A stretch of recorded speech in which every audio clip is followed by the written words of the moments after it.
وبرکاتہ۔ الحمد للہ وکفا وسلام علی حبیبہ المصطفیٰ، اما بعد فاعوذ باللہ من الشیطان الرجیم، بسم اللہ الرحمن الرحیم۔ ان اللہ وملائکتہ یصلون علی النبی یا ایہا الذین آمنوا صلوا علیہ وسلموا تسلیما۔ اللہم صل علی سیدنا مولانا محمد معدن الجود والکرم وآلہ واصحابہ الکرام وابنہ الکریم وبارک وسلم صلاۃ دائمۃ سرمدا ابدا۔ بحمدہ تعالی وبکرم مصطفیٰ صلی اللہ علیہ وسلم۔ آج کی شب میں قرآن عظیم کے 18 پارے مکمل ہو چکے ہیں۔ اللہ عز و جل بقیہ قرآن عظیم کو صحیح تجوید سے پڑھنے اور آپ سب کو صحیح سماعت کرنے کی توفیق عطا فرمائے۔ آج سورہ نور اور سورہ مومنون، یعنی پہلے سورہ مومنون اور پھر سورہ نور کی مکمل تلاوت آپ نے سماعت کی ہے، پھر اخیر میں سورۃ الفرقان کا کچھ حصہ۔ سورۃ المومنون مومنوں کے نام سے ایک پوری سورہ ہے، جس کی شروعات ہی اللہ تعالیٰ یوں فرماتا ہے، قد افلح المؤمنون، تحقیق کے بے شک ایمان والے کامیاب ہو گئے۔ اللہ فرما رہا ہے ایمان والے مومنون کامیاب ہیں۔ یہ پاسٹ کا صیغہ یہاں پر استعمال کیا گیا، ماضی کا صیغہ۔ قد افلح المؤمنون، مومنین کامیاب ہو چکے، ہوں گے نہیں، ہو چکے۔ اصل مسئلہ یہ ہے کہ ایمان جسے مل گیا وہ سب سے بڑی کامیابی ملی، اسی لیے کہ اسی پر نجات ہے اور اسی پر جنت بھی ہے۔ لیکن اللہ تعالیٰ نے پھر آگے بیان فرمایا کون سے مومنین کامیاب ہیں۔ صرف مومنین کامیاب ہیں تو لوگ ہم سے یہ سوال کرنے لگ جاتے ہیں کامیابی کا کیا مطلب ہے؟ آج تو ہم در در کی ٹھوکریں کھا رہے ہیں، ہمارے پاس تو کچھ نہیں ہے۔ لیکن اللہ تعالیٰ نے اس کے آگے مومنین کی صفات بیان فرمائی، کون سے مومنین کامیاب ہیں۔ الذین هم فی صلاتہم خاشعون، وہ مومن کامیاب ہیں جو اپنی نمازوں میں گڑ گڑاتے ہیں، اللہ کو یاد کرتے ہیں، یعنی خشوع کے ساتھ، دل کی حضوری کے ساتھ جو نماز پڑھتے ہیں۔ پہلی بات تو نماز ہی نہیں پڑھتے، دل کی حضوری بات کی بات ہے۔ جن مومنین کی کامیابی کے متعلق اللہ تعالیٰ نے فرمایا ہے وہ دل کی حضوری کے ساتھ نماز ادا کرنے والے ہیں، نمازوں میں گڑ گڑانے والے۔ والذین هم عن اللغو معرضون، اور وہ مومنین کامیاب ہیں جو فحش چیزوں سے محفوظ رہتے ہیں، فحش بدکاریوں سے، نہ وہ بری بات بولتے ہیں نہ برے کام کرتے ہیں، ان کی کامیابی کی اللہ ضمانت دے رہا ہے۔ اور جو چوری میں، ڈکیتی میں، زنا میں ملوث ہیں، ان کا کیا اس سے تعلق ہے کامیابی سے؟ والذین هم للزکاة فاعلون، اور جو زکوٰۃ مکمل طور پر دیتے ہیں وہ مومنین کامیاب ہیں۔ 5ویں نمبر پہ والذین هم لفروجہم حافظون، اور وہ مومنین کامیاب ہیں جو اپنی شرمگاہوں کی حفاظت کرتے ہیں۔ اللہ تبارک و تعالیٰ نے یہاں پر جن مومنین کی کیٹیگری بیان کی ہے اس میں اگر ہم فٹ بیٹھتے ہیں تو پھر سوال بھی کریں آپ کہ ہماری کامیابی کہاں ہے، اور نہیں ہے تو پھر اس کی اصلاح کریں۔ نمازوں میں کہیں کمی ہوگی، یا لغویات میں ہوں گے، یا زکوٰۃ میں کم ہوں گے، یا پھر جو ہے اپنی حفاظت میں کمی ہوگی، کہیں نہ کہیں کوئی کمی ہوگی، ورنہ رب تبارک و تعالیٰ کا وعدہ برحق ہے کہ اللہ تعالیٰ نے جب قرآن میں کوئی چیز فرمایا کہ وہ کامیاب ہے تو کامیاب ہو کے رہے گا۔ اللہ کریم ہمیں ان اعلیٰ صفات والے مومنین میں شامل فرمائے۔ سورۃ المومنون میں اللہ تعالیٰ نے اور بھی دیگر ہمارے لیے احکام بیان فرمائے ہیں۔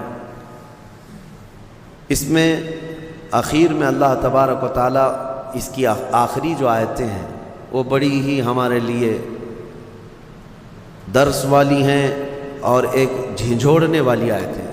اللہ فرماتا ہے افحسبتم انما خلقناکم عبثا وانکم الینا لا ترجعون، کیا تم یہ سوچ کر کے بیٹھے ہو کہ تم کو ہم نے بیکار میں پیدا کیا اور تم ہماری طرف نہیں لوٹائے جاؤ گے؟ یہ اللہ تعالیٰ کا سوال ہے۔ تم یہ سوچ کر کے بیٹھے ہو کہ تم کو ایسی فالتو پیدا کیا گیا، بیکار میں پیدا کیا گیا؟ نہیں، تمہارا ایک بہت بڑا مقصد ہے پیدا کرنے کا۔ اللہ تعالیٰ نے ایک مچھر بھی دنیا میں بغیر کسی مقصد کے نہیں پیدا کیا، ہر ایک کی ایک غرض ہے۔ ہمیں بھی جو پیدا کیا گیا ہماری ایک غرض ہے، وہ کیا ہے؟ اللہ نے خود قرآن میں فرمایا وَمَا خَلَقْتُ الْجِنَّ وَالْإِنسَ إِلَّا لِيَعْبُدُونَ، میں نے جنات اور انسانوں کو صرف اس لیے پیدا کیا کہ وہ میری عبادت کریں۔ اللہ کی عبادت کرنا یہ انسان کی تخلیق کا مقصد ہے، اور جو انسان اپنے اصلی مقصد کو بھول گیا پھر وہ انسانیت سے بھی ہٹ گیا ہے، انسانیت سے بھی ہٹ گیا ہے۔ ایک عجیب و غریب بات ہے، جس نے پیدا کیا تمہیں اس کو انسان نہیں پہچان پا رہا آج، اور اسی کی عبادت نہ کر پا رہا ہو، تو پھر اب کس کا ہو سکتا ہے؟ یہ کس کا ہو سکتا ہے؟ اسی لیے شیخ سعدی رحمۃ اللہ تعالیٰ علیہ سے منسوب ایک بات ہے، آپ نے فرمایا جو نمازیں نہیں پڑھتا، جو اللہ کی عبادت نہیں کرتا، اس کو قرضہ بھی مت دو، قرض بھی مت دو۔ کہا کیوں؟ قرض سے اس کا کیا تعلق؟ کہا جو اللہ کا قرض نہیں ادا کر رہا وہ تمہارا کیا ادا کرے گا؟ قرض نہیں بلکہ اللہ کا فرض ہے، جو اللہ کا فرض نہیں ادا کر پا رہا ہو جبکہ وہ اس کا خالق ہے۔ تمہارے سے کیا تعلق ہے انسانوں کا؟ زیادہ سے زیادہ چند دنوں تک دوستی ہو سکتی ہے، یا رشتے بھی ہیں تو سانس تک، اس کے بعد کہاں تعلق ہے تمہارے؟ قیامت کے دن تو ماں بیٹے کو نہیں پہچانتی، بیٹا باپ کو نہیں پہچانتا، لیکن بندے اور خالق کا رشتہ تو ہمیشہ سے ہے اور ہمیشہ رہنے والا ہے۔ تم جب نہیں پیدا ہوئے تھے تب بھی تمہارا خالق اللہ ہی ہے، یعنی تمہیں نطفے سے لے کر کے یہاں تک لایا، یہاں بھی تمہارا خالق وہی ہے۔ قیامت کے دن جب وہ تمہیں دوبارہ اٹھائے گا تب بھی وہ تمہارا خالق ہے۔ خالق کا بندے سے رشتہ کبھی ختم نہیں ہوا۔ تو جو بندہ اپنے خالق کے ساتھ مکمل نہیں ہو سکا تو پھر وہ دوسرے کے ساتھ کیسے ہو سکتا ہے؟ دوسرے کے ساتھ اس کے کیا سلوک ہو سکتے ہیں؟ اسی لیے قرآن میں اللہ فرما رہا ہے کیا تم یہ سوچ کر کے بیٹھے ہو کہ ہم نے تمہیں خالی پیدا کیا ہے، اور کیا تم نہیں لوٹائے جاؤ گے ہماری طرف؟ لائے جاؤ گے، ہر ایک لوٹائے جائے گا، ہر ایک۔ ابھی چند دنوں پہلے کی ایک بات ہے، ایک چھوٹا سا رسالہ، ایک لٹریچر جو گوتم بدھ کی عبادت کرتے ہیں ان لوگوں کی طرف سے تھا کہ دنیا کا ایک بہت اعلیٰ ذہن کا انسان تھا، اس نے بہترین تعلیمات دی تھی، تو اس پر کسی نے، ایک مسلمان نے نکتہ لگایا تھا اور ان سے بحث ہو رہی تھی جو بدھسٹ ہیں۔ وہ یہی کہہ رہے تھے کہ آپ بدھا کی جو عبادت کرتے ہیں کیوں کرتے ہیں؟ کہا کہ وہ مہان آدمی ہے، مہان انسان ہے، مہان آدمی تھا، بڑے اچھے اخلاق تھے، بڑی اچھی تعلیمات دنیا کو دی۔ تو پھر پوچھنے والے نے پوچھا کہ وہ کہاں ہیں؟ کہا وہ تو چلے گئے۔ کب؟ کہا برسوں ہو گئے، 2500 سال پہلے تو انتقال ہو گیا، مر گئے۔ کہا آئے تھے اور چلے گئے۔ تو پوچھنے والے نے پوچھا تو یہ تو بڑے کمال کی بات نہیں، پھر ان کو لایا کون تھا اور واپس دنیا سے لے کے کون گیا؟ اگر وہ سب سے مہان ہے تو آج ہوتا اور ہم بھی اس کے پیچھے چلتے۔ کہا کہ اب وہ پیدا ہوا اور پھر دنیا سے چلا گیا، ہم یہ پوچھ رہے ہیں کون ان کو دنیا میں لایا تھا اور کون دنیا سے لے کے گیا؟ وہ بیچارہ خاموش ہو گیا۔ اس نے کہا کوئی تو طاقت ہوگی۔ کہا وہی طاقت ہر ایک کو موت کے بعد لوٹائے گی۔ دنیا کا چاہے سب سے بڑی طاقت کا انسان بھی کیوں نہ ہو، اسے موت ہے اور وہ اللہ کی بارگاہ میں لوٹایا جائے گا۔ اسی کو اللہ تعالیٰ فرماتا ہے تم کیا سوچ کر کے بیٹھے ہو کہ تم ہماری طرف نہیں لوٹائے جاؤ گے؟ تم سب کو اللہ کی طرف لوٹ کر کے جانا ہے۔ اس دن کو یاد رکھو، اس دن کو یاد رکھو جب یہ ساری چیزیں دھری کی دھری رہ جائیں گی اور تم آخری سفر پر نکل چکے ہوں گے، اور عجیب و غریب حالت میں ہم جاتے ہیں۔ میرے عزیزو، یہ سارے ہمارے کپڑے، ہماری جائیدادیں، ہماری سواریاں، ہماری گاڑیاں سب رہ جاتی ہیں۔ آج تک آپ نے دیکھا کہ کوئی آدمی جنازے کی بجائے مرسیڈیز میں قبر میں جا رہا ہو؟ نہیں، وہ بھی چار کندھوں پر بوجھ بن کر کے ہی جا رہا ہے۔ بڑی اعلیٰ قسم کی سواریاں وہ وہیں رہ جاتی ہیں، بڑے عمدہ لباس یہیں رہ جاتے ہیں۔ آخری سفر کا ایک مخصوص لباس ہے، ایک مخصوص انداز ہے، اور ایک مخصوص طریقے سے لے جا کر کے قبر کے حوالے کر کے آ جاتے ہیں۔ اور اسی کو فرمایا گیا ہے کہ جس کو یہ اپنا آخری سفر یاد ہوگا، اسے یہ بھی یاد ہوگا کہ میں یہاں کیوں آیا ہوں۔ کبھی آج تک آپ نے اپنے اندر جھانک کر کے پوچھا، کبھی سوچا زندگی میں کبھی ایسا وقت آیا کہ ابھی جیسے مثال کے طور پر مسجد میں آ کر بیٹھے، ابھی میں آپ سے پوچھوں پکڑ کر کے کیوں آئے ہو یہاں پہ مسجد میں، فوراً آپ جواب دیں گے عبادت کے لیے آئے ہو۔ مسجد کائے کے لیے ہے؟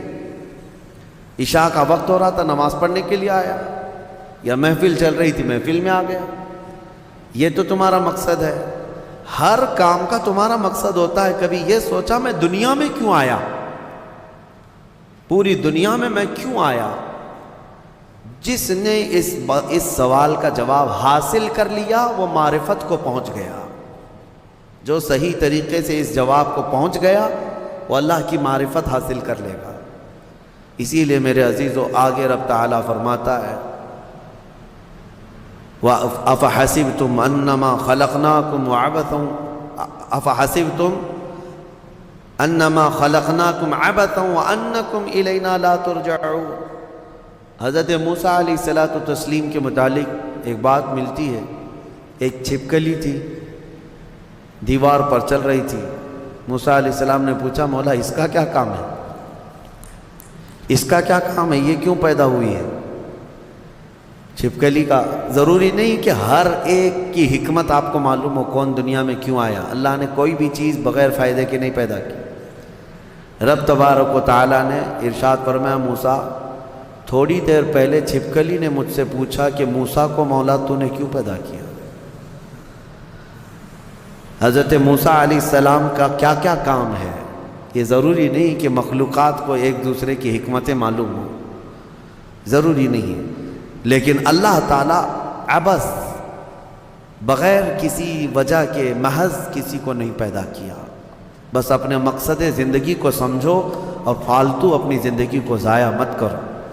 جو لوگ بیٹھے اسی طرح سے اپنی زندگی کو ضائع کر رہے ہیں، ان نوجوانوں کو ایک دن احساس ہو جائے گا کتنی قیمتی چیز دنیا میں ضائع کر دیا انہوں نے، کتنی قیمتی چیز۔ کروڑوں کا معجون ملا کر کے بھی بڑھاپے کو جوان کر کے دکھا دو۔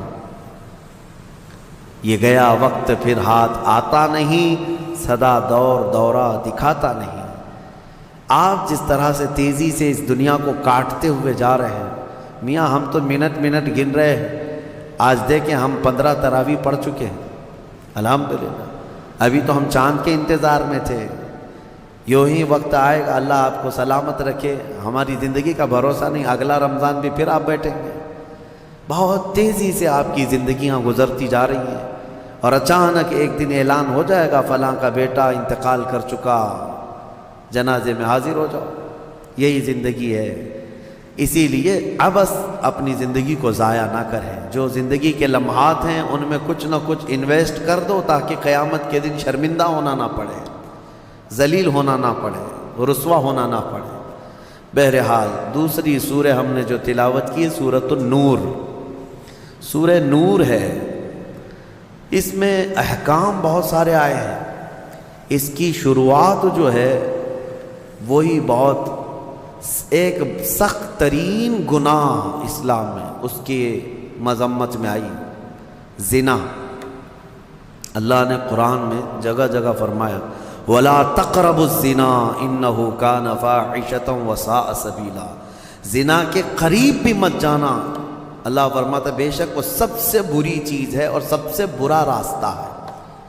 نبی کریم صلی اللہ علیہ وسلم نے فرمایا کہ جب مومن کوئی مسلمان زنا کر رہا ہو تو ایمان کی حالت میں وہ زنا کر ہی نہیں سکتا۔ یہ بات یاد رکھ لو آپ، ایمان کی حالت میں کوئی زنا نہیں کر سکتا۔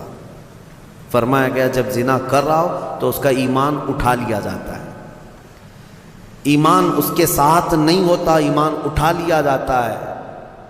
ایمان اور زنا جمع ہو ہی نہیں سکتے ایک انسان کے اندر۔ یہ بہت سخت وعید ہے میرے آقا صلی اللہ علیہ وسلم کی حدیث پاک میں۔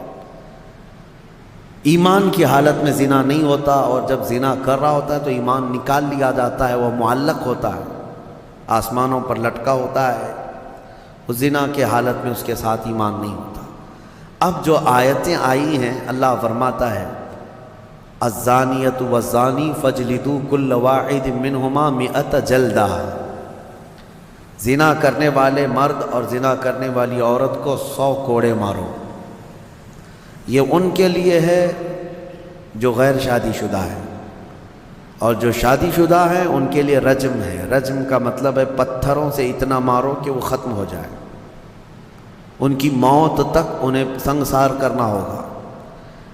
یہ اتنی ہیبت ناک سزا ہے دنیا میں کہ دیکھو تو رونگٹے کانپ جائیں آپ کے، لیکن لوگوں کو ایسا لگتا ہے کہ ایسی اتنی بڑی سخت سزا کیوں ہے؟ میرے عزیزو، یہ ایک ناسور ہے، ایک کینسر ہے معاشرے کا، ایک کینسر ہے۔ جب کیمو کرتا ہے ڈاکٹر تو بہت سخت تکلیف ہوتی ہے، کیمو تھراپی آسان نہیں ہے، پورے جسم کے بال جل جاتے ہیں، خون میں پتہ نہیں کیا سے کیا ہو جاتا ہے۔ کیوں؟ ایک پھوڑی کہیں پر کینسر کی آئی ہوتی ہے، اس کو ختم کرنے کے لیے پتہ نہیں 10 12 کیمو دیے جاتے ہیں۔ زنا جو ہے پورے معاشرے کا ناسور ہے، کینسر ہے، اور اگر اس پھوڑی کو نہیں ختم کیا گیا تو ہر ایک کے ہاں یہی چیز، یہی پھوڑی ہوگی، یہ وائرس کی طرح پھیلے گا۔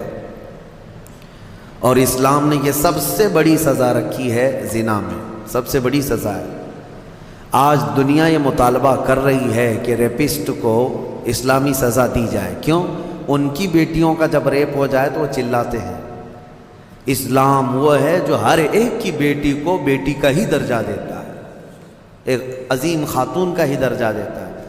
زنا چاہے بالجبر ہو بالرضا ہو، دونوں زنا ہے، یعنی زور زبردستی کیا ہوا زنا ہی ہے، خوشی سے کیا ہوا اور بڑا گناہ ہے، اور بڑا گناہ ہے، اس میں اور زیادہ ہلاکت ہے۔ اس کے متعلق حدیث پاک میں ہے زانی کے لیے 15 عذابات ہیں، 15 عذاب، 5 دنیا میں دیے جائیں گے، 5 قبر میں دیے جائیں گے، اور 5 قیامت کے دن دیے جائیں گے۔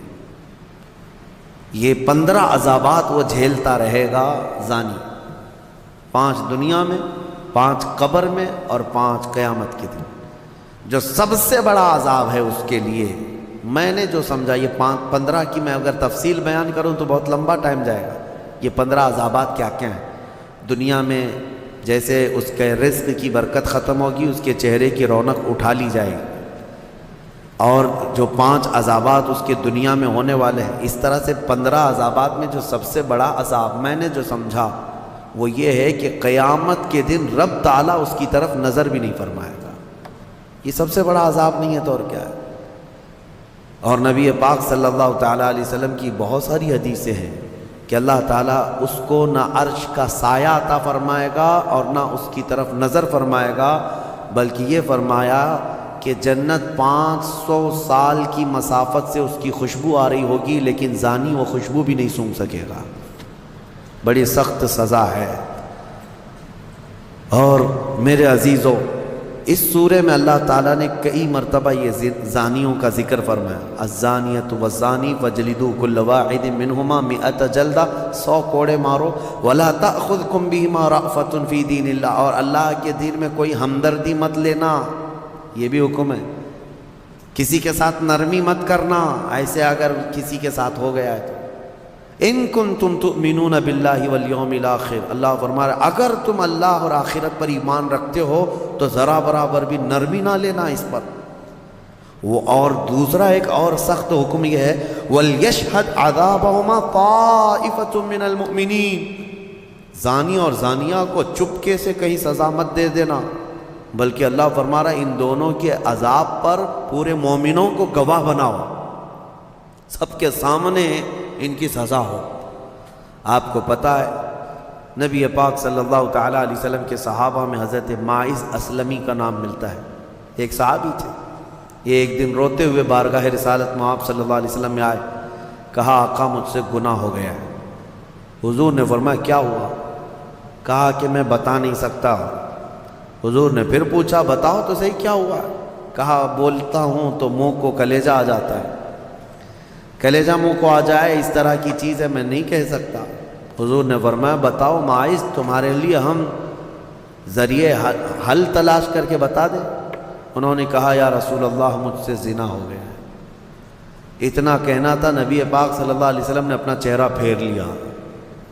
صحابی ہیں حضور کی، خطا ہو گئی میرے آقا لیکن آیا ہوں آپ کے دربار میں۔ جب حضور نے اپنا چہرہ پھیر لیا اب بچا کیا تھا؟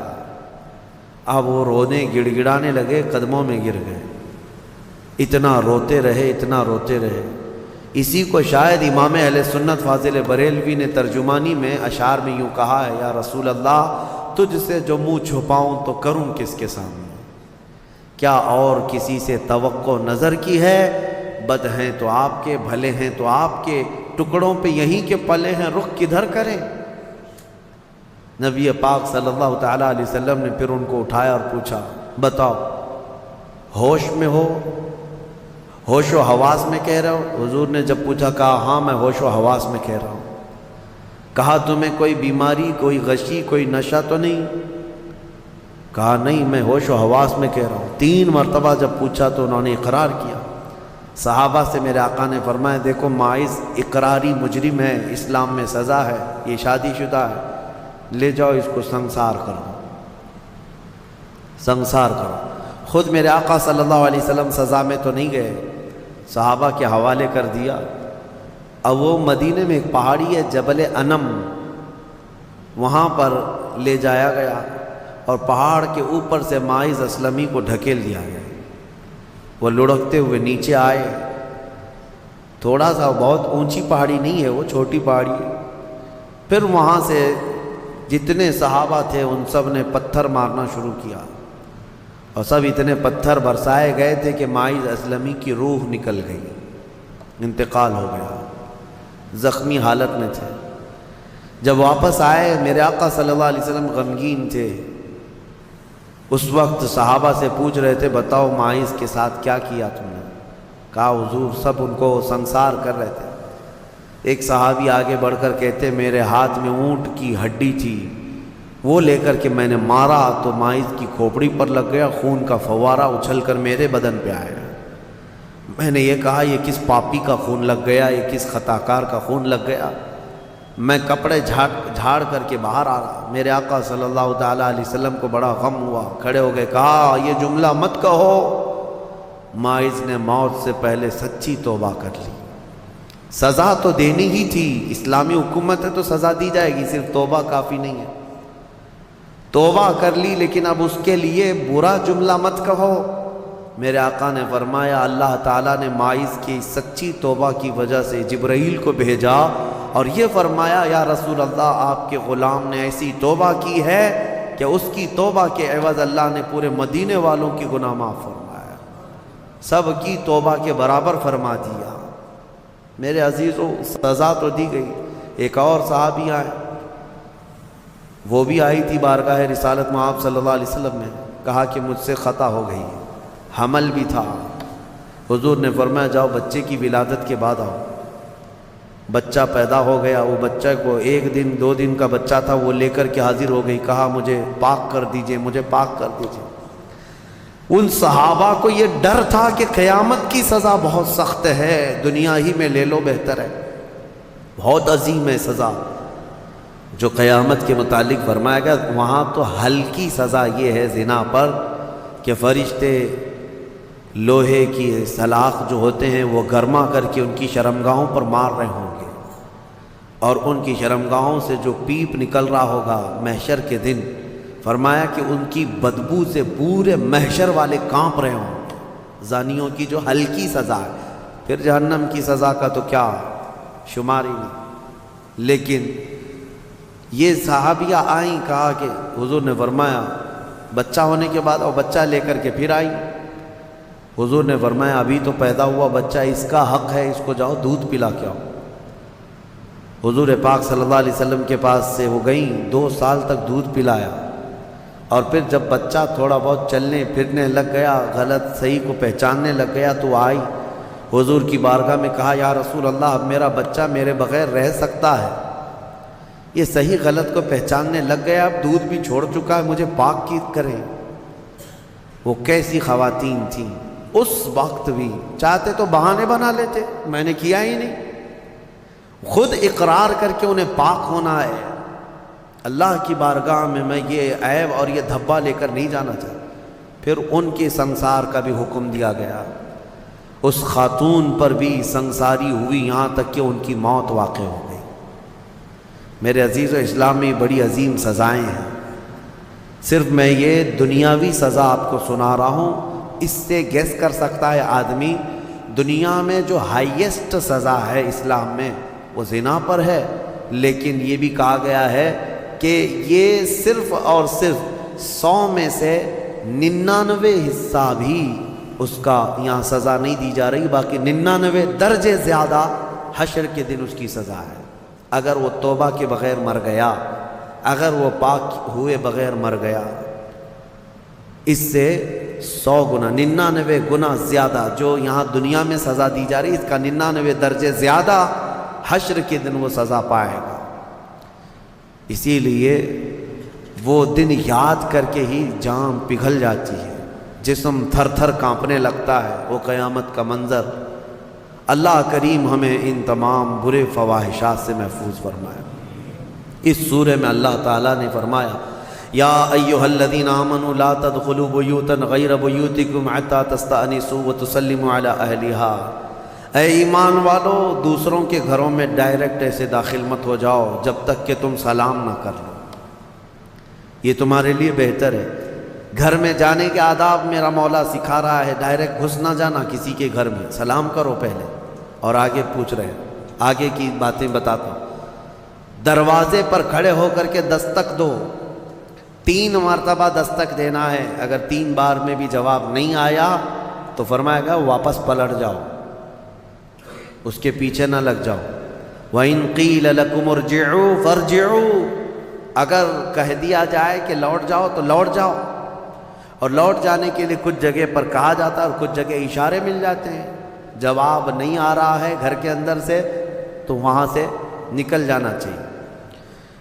آگے آیت میں ہے لیس علیکم جناح ان تدخلوا بیوتا غیر مسکونۃ فیہا ومتاع لکم. ہاں ایسا کوئی گھر ہے جس میں کوئی رہتا ہی نہیں ہے تو اس گھر میں ایسی بغیر کسی کو سلام کیے ایسی داخل ہو گئے تو اللہ فرما رہا ہے کوئی گناہ نہیں ہے.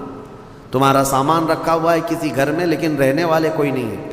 یہاں پر یہ احکام متفرع ہوتے ہیں. تمہارا ہی گھر ہے، تم نے کسی کو کرائے سے دے رکھا ہے، تب بھی تمہیں اس گھر میں جانے کی اجازت نہیں جب تک کہ کرایہ دار رہ رہے ہیں. باہر سے سلام کرو، اور سلام کرنے کے اہل نہیں ہیں تو دستک دو. ضروری نہیں ہے کہ صرف سلام کے ذریعے ہی سے لوگوں کو پہچانا جائے. سلام کے اگر اہل نہیں ہیں وہ لوگ جو رہ رہے ہیں تو دستک دو، اس لیے کہ کون کس حالت میں بیٹھا ہوا ہے یا بیٹھی ہوئے تمہیں اندازہ نہیں. یہاں تک کہ حکم یہ ہے کہ دروازے پر دستک دے کر کے دروازے کے بالکل سامنے کھڑا ہونا بھی یہ درست نہیں، بلکہ فرمایا گیا دائیں جانب ہو جاؤ یا بائیں جانب ہو جاؤ، اس لیے کہ اگر کوئی خاتون دروازہ کھولے تو تمہارا آمنا سامنا نہ ہو جائے. یہ اسلام ہے. اور آگے اس کے فوراً آیت آتی ہے اے محبوب آپ فرما دیں مومنین سے یغضوا من ابصارہم ویحفظوا فروجہم، اپنی آنکھیں نیچی رکھیں، اپنی شرمگاہوں کی حفاظت کریں. زنا کی ابتدا آنکھوں سے شروع ہوتی ہے، آنکھوں سے ہوتی ہے، اور اللہ تعالیٰ نے وہیں پر بند باندھ دیا. نہ تمہاری آنکھیں بہکیں نہ تمہارے باقی کے اعضاء بہکیں. تم اپنی آنکھوں کی حفاظت کرو. نہ دیکھا ہوتا تو جسم کے اندر جذبات نہیں آتے، جسم کے اندر یہ خواہشات نہیں آتے، یہ فواہشات نہیں آتے. اسی لیے فرمایا گیا النظرۃ سہم من سہام الشیطان، نظر جو ہے شیطان کے تیروں میں سے ایک تیر ہے. چاہے عورت تمہیں دیکھ رہی ہو یا تم عورت کو دیکھ رہے ہو، یہ نظر جو ہے شیطان کا تیر ہے. عورتوں کو ہم پردے کیا حکم کیوں کہتے ہیں؟ اس لیے کہ بہتوں کی نظروں میں زہر ہوتا ہے، اور جیسی ہی وہ نظر ڈالتے ہیں ان کے جسم پر آ کر کے وہ نظر تیر لگتا ہے، عورت کے اندر وہ بری نظر کے اثرات پیدا ہو کر کے بری خواہشات پیدا ہو جاتے ہیں۔ اسی لیے عورتوں کو کہا گیا کہ وہ اپنی حفاظت کریں، پردے میں رہیں۔ مرد حضرات کے لیے بھی حکم ہے کہ وہ اپنی آنکھیں نیچی رکھیں۔ تم نے اگر آنکھوں کو آوارہ چھوڑ دیا تو یہ آنکھیں تمہیں زنا تک لے جائیں گی۔ یہاں نظروں کی حفاظت بہت ضروری ہے، بہت ضروری ہے میرے عزیزو۔ یہاں تک کہ حدیث پاک میں ہے، اگر کسی نے کسی کے گھر میں نظر ڈالی اور گھر والے کو یہ برا لگا تو گھر والے کو اجازت ہے کہ وہ پتھر اٹھائے اور اس کی آنکھ پھوڑ دے، اللہ اس سے مواخذہ نہیں فرمائے گا۔ کتنی بڑی بات ہے، کتنی بڑی بات ہے۔ اگر گھر والے نے آنکھ پھوڑ دیا تو اللہ اس کا مواخذہ نہیں فرمائے گا۔ کیوں؟ گھروں کی عزت کے لیے اللہ تعالیٰ نے اتنے سخت طریقے سے قوانین بنائے۔ اسلام جو ہے سوسائٹی چاہتا ہے، یہ نہیں ہے کہ یہ یورپ امریکہ کی طرح عیاشی، کوئی کسی کے ساتھ کوئی کسی کے ساتھ، کون کس کا بچہ ہے کون کس کا باپ ہے پتہ ہی نہیں۔ اسلام میں نسب اور نسل کا بہت زیادہ اہتمام ہے، بہت زیادہ اہتمام ہے۔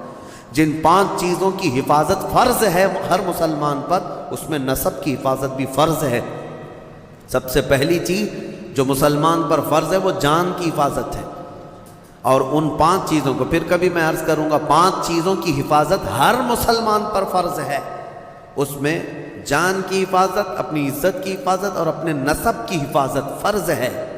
اپنے نسب کی حفاظت یہ نہیں ہے، یہی تو معاملات ہیں۔ کسی عورت کو آپ نے طلاق دے دیا، تمہاری عورت تو نہیں ہے، عدت کے کیا معاملات ہیں؟ یہ عدت کیوں رکھی گئی؟ ارے ادھر طلاق دی ہے، دوسرے دن وہ کسی اور سے نکاح کر لیتی؟ نہیں نا، عورت کے 3 حیض آنے تک انتظار کرو، دوسرے آدمی کو نکاح کرنا ہے۔ کیوں؟ اس لیے کہ پہلے آدمی کا اگر ذرا برابر بھی نطفہ باقی رہ گیا طلاق کے وقت، تو پھر اس عورت سے دوسرا مرد نکاح کر لیا تو پھر 2 مردوں کا نطفہ ایک عورت کے اندر جائے گا تو نسب میں خلط ملط ہو جائے گا، کس کا بچہ ہے پتہ نہیں چلے گا۔ عورت کو پورا پاک ہو جانے دو، کلین ہو جانے دو، تاکہ دوسرا کوئی نکاح کر رہا ہے تو یہ ثابت ہو جائے کہ یہ اس کے بعد اگر بچہ ہوگا تو یہ اسی مرد کا ہوگا۔ سائنس بھی اس بات کو تسلیم کرتی ہے کہ اگر پہلے مرد کا کوئی نطفہ یا کوئی ذرہ بھی باقی رہ گیا ہے تو عورت کو اگر 3 حیض کنٹینیو آ گئے ہیں تو سمجھ لو کہ اس کے اندر کوئی نطفہ باقی نہیں رہا، صاف ہو چکی عورت۔ اور اگر نطفہ ہوتا تو حیض نہیں آتے، حمل قرار پاتا، حمل ٹھہر جاتا، حیض نہیں آتا حمل کے دنوں میں۔ یہ اسلام ہے جو نسب کی حفاظت کر رہا ہے۔ اسی لیے نظروں کی حفاظت کرو اور اپنی شرمگاہوں کی حفاظت کرو۔ اس بے راہ روی کے دور میں، اس فتنے کے دور میں مسلمانوں، گھڑی گھڑی میں آپ کو یہ تنبیہ کر رہا ہوں کہ شیطان کا سب سے بڑا حربہ یہی ہے کہ وہ مسلمان کو زنا کے راستے پر ڈال دیتا ہے، اور اس لیے کہ سب سے آسان دوزخ کا راستہ یہی ہے۔ ہر مرد اور ہر عورت کے اندر خواہشات ہیں، ہر مرد ہر عورت کے اندر نفس ہے، اور وہ اس کام میں آسانی سے آ جاتا ہے۔ میں سمجھتا ہوں پوری دنیا میں الحمدللہ سب سے زیادہ زنا پر کنٹرول اگر کوئی کرتا ہے تو میرے مصطفیٰ کا غلام ہی ہو سکتا ہے مسلمانوں کے اندر، الحمدللہ۔ ہاں، جو بے راہ رو ہو چکے ہیں، جو بھٹک چکے ہیں راستہ، اور جن کو اپنے نبی پاک سے کوئی واسطہ ہی نہیں، میرا ان سے کوئی کلام بھی نہیں، میرا ان سے کوئی خطاب بھی نہیں، میں سمجھتا ہوں دنیا میں، ارے وہ کرسچین جو میری کی قسم کھاتے ہیں اور پتہ نہیں کرسمس میں کتنی میریوں کی عزت لوٹ لیتے ہیں۔ ہاں، پاکیزہ مریم کی قسم کھاتے ہیں، ہاں وہ جو ہے میری حضرت بی بی مریم کو کہتے ہیں جو سب سے پاکیزہ عورت ہے۔ اگر سب سے پاکیزہ خاتون پر ان کا ایمان ہے تو پھر یہ کرسمس میں ہوتا کیا ہے؟ پتہ نہیں کتنی عورتیں اس دن زنا کی شکار ہو جاتی ہیں۔ تو یہ میری کی قسم اٹھانے والے ہی میریوں کو لوٹ لیتے ہیں۔ اسلام یہ نہیں ہے۔ اسلام میں نہ مسلمان خاتون کو نہ ہی غیر مسلم خاتون کو تمہیں نظر بھر کر کے دیکھنے کی اجازت ہے۔ ہاں، اگر کوئی بھٹک گیا ہے تو اسلامی حکم پر نہیں چل رہا ہے، لیکن اگر اسلام پر چل رہا ہے تو میں دعوے کے ساتھ کہہ سکتا ہوں، دعوے کے ساتھ پوری دنیا میں اس مرض پر سب سے بہترین کنٹرولنگ کا راستہ کسی کا ہے تو وہ محمد رسول اللہ کا ہے، میرے آقا صلی اللہ علیہ وسلم۔ میرے عزیزو، اس سے بچنے کے لیے ہی تو میرے آقا نے فرمایا کہ شادی کر لو، نکاح کر لو، نکاح کو آسان بناؤ تاکہ زنا کرنا مشکل ہو جائے۔ اور میں نے اس سے قبل بھی کہا تھا کہ جوان ہو جائے کوئی لڑکی تو اسے جلد سے جلد نکاح کر کے دے دو، اور اگر کوئی جوان لڑکا ہے خواہش ہے نکاح کی تو اس کے لیے زیادہ دیر انتظار نہ کرو۔ اگر گناہ میں پڑنے کا اندیشہ ہے، نکاح کیا ہے؟ سنت ہے نا میرے مصطفیٰ کی، النکاح من سنتی، حدیث پڑھ سنتے ہوں گے آپ خطبہ نکاح میں بھی، حضور نے فرمایا نکاح میری سنت ہے، یہی سنا نا آپ نے۔ لیکن شریعت کا حکم یہ ہے کہ وہ مرد جس کو گناہوں میں پڑنے کا اندیشہ ہے اس کے لیے نکاح سنت نہیں، نکاح فرض ہے۔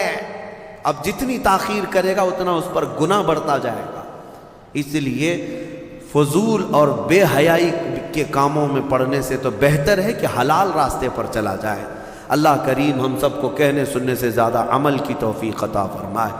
اس سورہ نور میں جو ایک بہت بڑا عظیم واقعہ تھا اس کو میں کہہ نہ پایا، سیدہ ام المومنین طیبہ طاہرہ عائشہ صدیقہ رضی اللہ تعالیٰ عنہ میرے آقا کی رفیقہ حیات بلکہ وہ محبوبہ رسول تھیں، ان پر ایک الزام لگایا تھا منافقین نے، اس کا دفاع کیا میرا مولا اور آیت نازل فرمایا شان عائشہ میں، صدیقہ طاہرہ کی شان میں آیت نازل ہوئی۔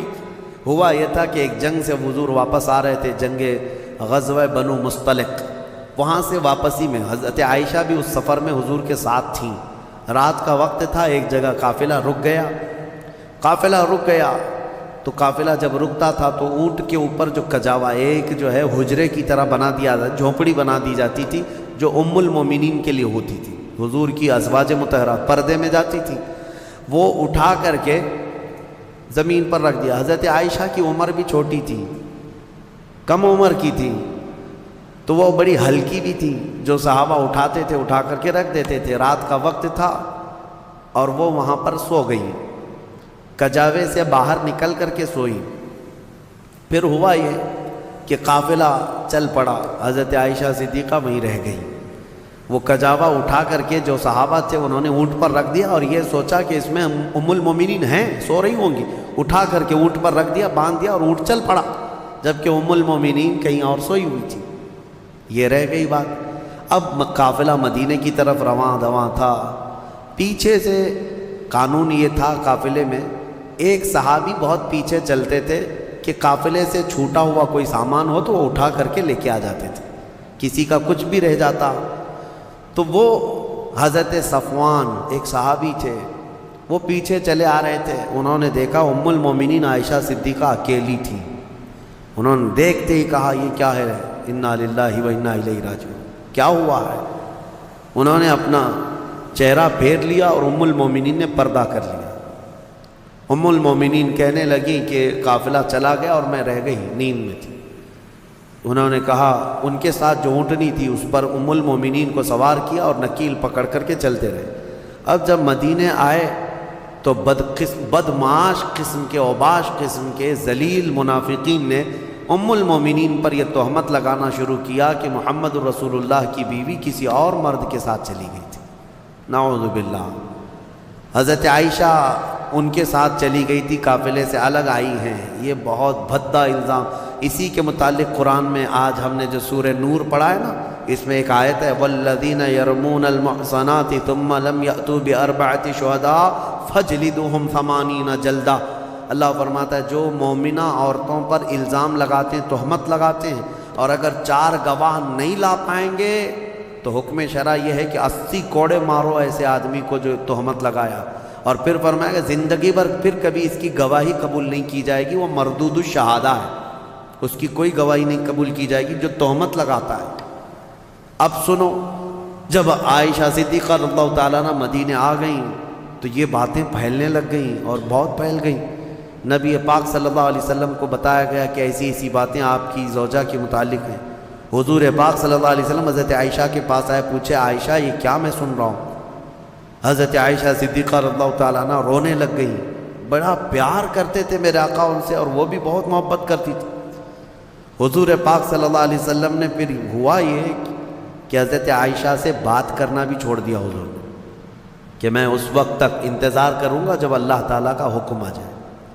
اب یہ ام المومنین کے لیے کتنا ڈیفیکلٹ اور کتنا سخت مرحلہ ہوگا کہ کائنات کے آقا و مولا جن کی وہ زوجہ ہیں وہ بات نہیں کر رہے اور گھر پہ نہیں آ رہی، تو حضرت عائشہ اپنے مائکے چلی گئی حضرت ابوبکر صدیق کے گھر، تو حضرت ابوبکر صدیق بھی بات نہیں کر رہے، پتہ نہیں کیا ہوا، لیکن معاملہ کچھ بھی نہیں تھا۔ آج کے منافقین بھی اس واقعے کو اٹھاتے ہیں اور کیا کہتے ہیں، رسول اللہ کو علم غیب نہیں تھا، اگر غیب کا علم ہوتا تو اتنے دن تک حضور اپنی بیوی کے متعلق تھوڑی نہ خاموش رہتے۔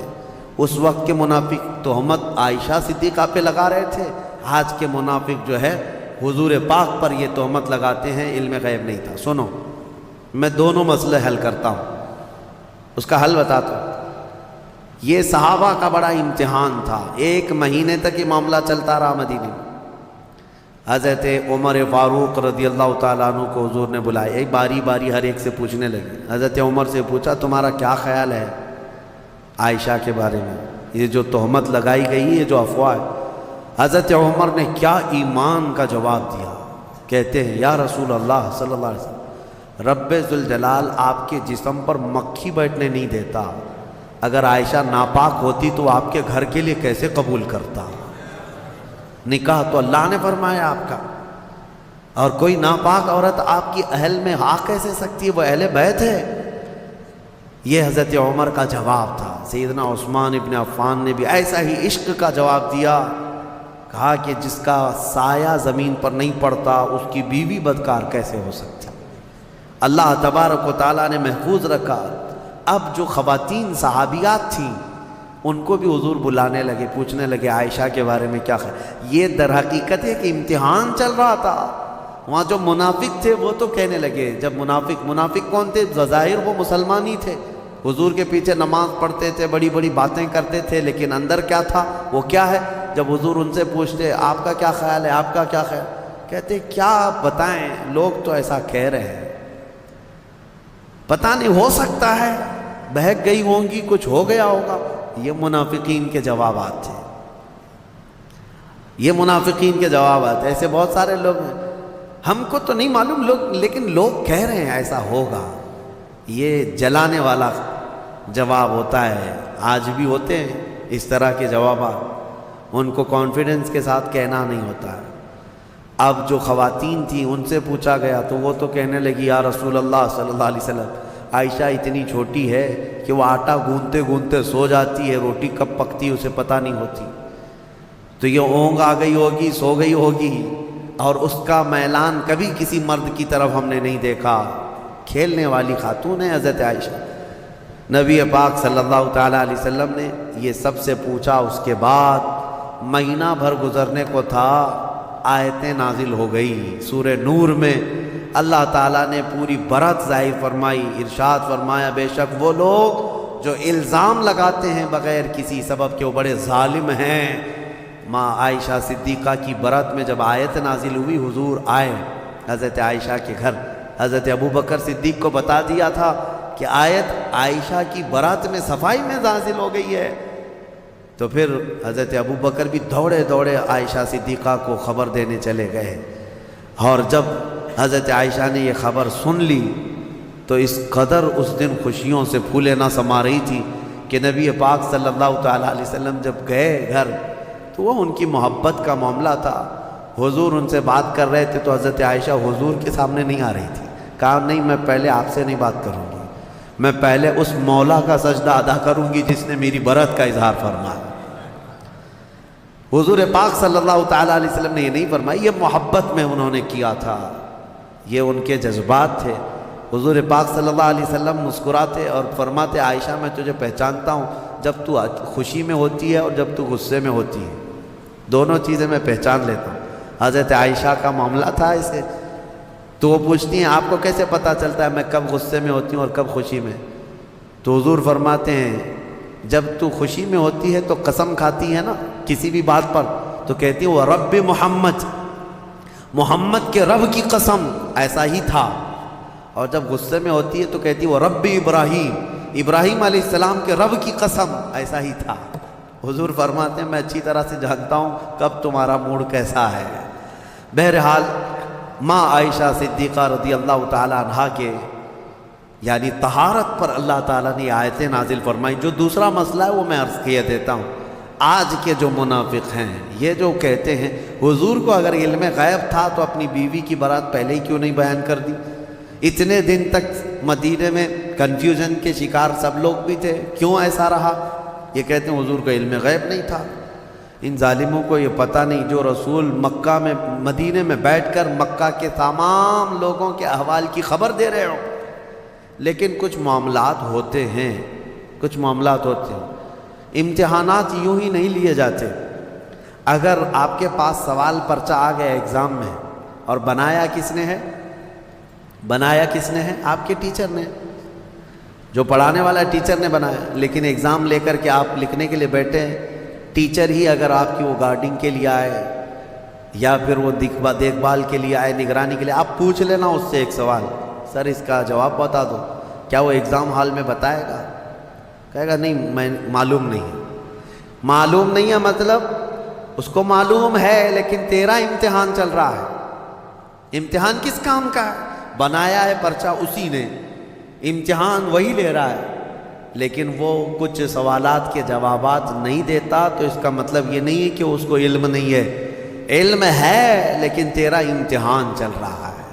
آپ کو پتہ ہے ایسا معاملہ ابھی سورہ یوسف میں گزر چکا۔ حضرت یوسف علیہ السلام نے کیا کیا تھا؟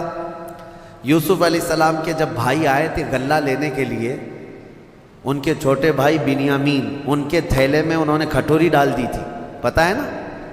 اور اس کے بعد کیا کیا؟ اعلان کروا دیا شاہی خزانے کی کھٹوری چوری ہو گئی، ڈھونڈو کس کے حصے میں ہے، ڈھونڈو۔ حضرت یوسف علیہ السلام نے اعلان کروا دیا تھا اور سب کے غلے ڈھونڈتے جائے۔ وہ 10 بھائیوں کی بھی تلاش کر رہے تھے، قرآن میں یہ بھی ہے فَبَدَأَ بِأَوْعِيَتِهِمْ، ان کے سب تھیلیوں کو ٹٹولا گیا۔ حضرت یوسف علیہ السلام خود ہی ٹٹول رہے تھے، کس کو؟ 10 بھائیوں کے تھیلوں کو ٹٹول کر کے دیکھ رہے تھے، اس میں ہے، اس میں ہے، اور ڈالا کس کے تھیلے میں تھا؟ چھوٹے بھائی کے تھیلے میں ڈالا تھا۔ یہ 10 کو کیوں ٹٹول رہے تھے؟